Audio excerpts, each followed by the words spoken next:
मिसाल के तौर पे एक दफ़ा प्रकाश सिंह बादल सबसे सीनियर, उन्होंने हमारे एक अफसर को धमकी दे दी कि ये तो इलेक्शन कमीशन की वजह से CEO थी हमारी कि उसकी वजह से तो अकड़ रही है, वापस तो मेरे काडर में ही आएगी, देख लूँगा। तो मैंने एक उनको चिट्ठी लिखी कि आप इतने सीनियर पॉलिटिशियन हैं, आपने हमारे अफसर को धमकी दी है, इसके बड़े सीरियस कॉन्सिक्वेंसेज हैं। लेकिन कुछ लोगों का कहना है कि इलेक्शन कमीशन टूथलेस टाइगर है, कोई लीगल रेमेडीज तो है नहीं। आप चेतावनियां देते हैं, आप सेंश्योर करते हैं, लेकिन किसी का कैंडिडेचर तो खारिज नहीं होता है। क्योंकि लोग उस तरह के बयान, लोग उस तरह के कंट्रोवर्सीज पूरे इलेक्शन के दौरान करते रहते हैं।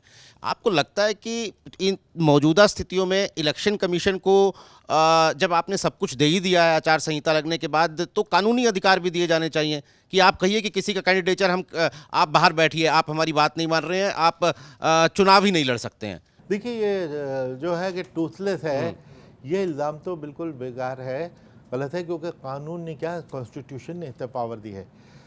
आर्टिकल 324 के बारे में सुप्रीम कोर्ट ने एक जजमेंट में कहा कि ये एक उसका एक समंदर है, पावर्स का एक समंदर है।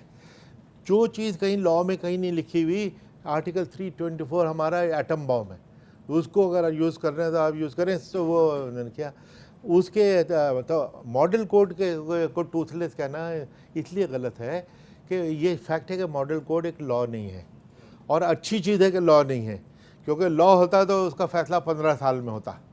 मॉडल कोड में क्या होता है कि अगर किसी ने वायलेशन की तो हम कहते हैं कि जी आपके ख़िलाफ़ ये शिकायत आई है कि आपने वायलेशन की, इसका जवाब दीजिए, हम आपके ख़िलाफ़ एक्शन क्यों न लें, और आपका जवाब कल 5 बजे तक आ जाना चाहिए। इतना डर है कि 4 बजे तक जवाब आ जाता है।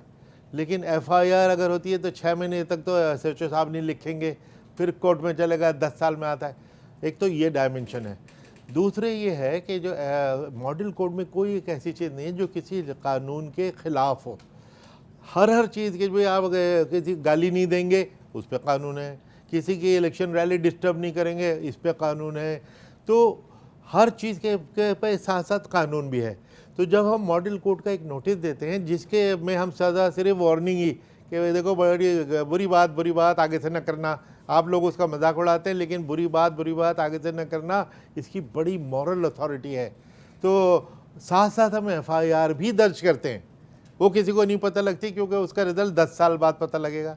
इस पे किसी ने, हमारे रोहित बंसल ने कहा था ऐसा है कि सचिन तेंदुलकर LBW हुए थे, ये 10 साल बाद पता लगा करेगा तो कैसे क्रिकेट मैच चलेगा।